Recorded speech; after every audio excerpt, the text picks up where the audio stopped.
Ok, correction de l'exercice 49 et 50, des exercices 49 et 50. Donc l'exercice 49 est très semblable à l'exercice 48. Donc on vous donne 4 points A, B et D. On demande de trouver les coordonnées de C, telles que A, B, C, D soient un parallélogramme. Donc comme dans l'exercice 48, je fais juste un petit schéma pour avoir l'exercice en tête. Donc le quadrilatère s'appelle bien A, B, C, D. Donc je tourne autour de mon quadrilatère. Voilà. Et si je veux que ABCD soit un parallélogramme, il faut que AB soit égal à CD. Donc ABCD est un parallélogramme. Ça équivaut au fait que les vecteurs AB et DC soient égaux. Donc je vais appeler bien sûr C de coordonnées XY. Et je vais donc chercher les coordonnées de AB. Donc c'est les coordonnées de B moins les coordonnées de A. 0 moins moins 2, ça fait 2. Merci de vérifier mes calculs. Et 9 moins 5, ça fait 4. Ensuite, il me faut les coordonnées de DC. Donc ce sont les coordonnées de C, XY, moins les coordonnées de D, c'est-à-dire moins 8 et moins 0, donc Y. Et donc, cette égalité vectorielle se transforme en égalité de coordonnées, puisque deux vecteurs sont égaux si et seulement si leurs coordonnées sont égales. Donc ça fait 2 égale X moins 8. Et 4 égale Y. Ce qui donne donc X égale 10 et Y égale 4. Donc j'ai trouvé les coordonnées du point C. J'oublie pas de conclure. Ma première question, donc conclusion. La présentation n'est pas optimale, hein. J'essaie de gagner un petit peu de place. Le point C a pour coordonnées 10 et 4. Voilà, deuxième question, prouver que ABCD est aussi un losange. Donc là, il faut dire la propriété que un parallélogramme ayant un angle droit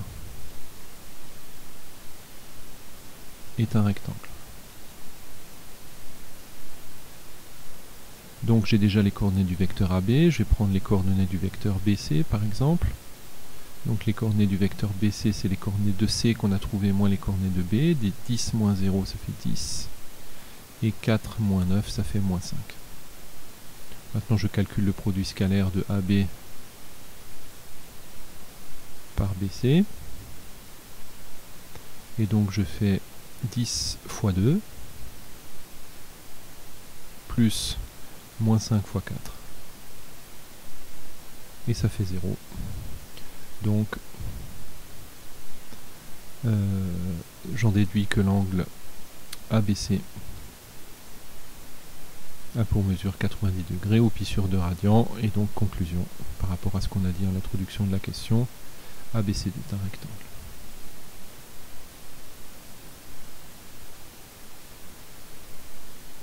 Voilà pour l'exercice 49. L'exercice 50 était extrêmement rapide, hein, on ne va pas passer beaucoup de temps. Donc j'ai besoin de lire les coordonnées de U, de V et de W. Alors, U c'est 2. Alors je regarde déjà bien les unités, c'est bien un carreau à chaque fois. Hein. Donc 2 et 4 pour U. V a pour coordonnées 1, 2, 3 et moins 2. Et W a pour coordonnées 2. Bah c'est la même chose que U en fait, hein, 2 et 4. Et donc dans la question 2A, on vous demande les coordonnées de U plus V. Ça c'est simplement pour vérifier que vous savez vous connaissez la propriété que la somme de deux vecteurs a pour coordonnées la somme des coordonnées simplement. Hein, donc 2 plus 3 égale 5 et 4 moins 2 égale 2. Voilà, même chose pour le B. Donc les coordonnées de U moins V, c'est les coordonnées de U moins celles de V. Donc 2 moins 3 ça fait moins 1, 4 moins 2 ça fait 6. Ensuite question C. Et ben U plus, non pardon, c'est la question, c'est voilà. U plus W et U moins W, et bien étant donné que U et W ont les mêmes coordonnées, bien ça donne la même chose, hein. C'est-à-dire U plus W ça va être 5, 2 et U moins W va avoir pour coordonnées moins 5, 6. Voilà pour ces deux exercices.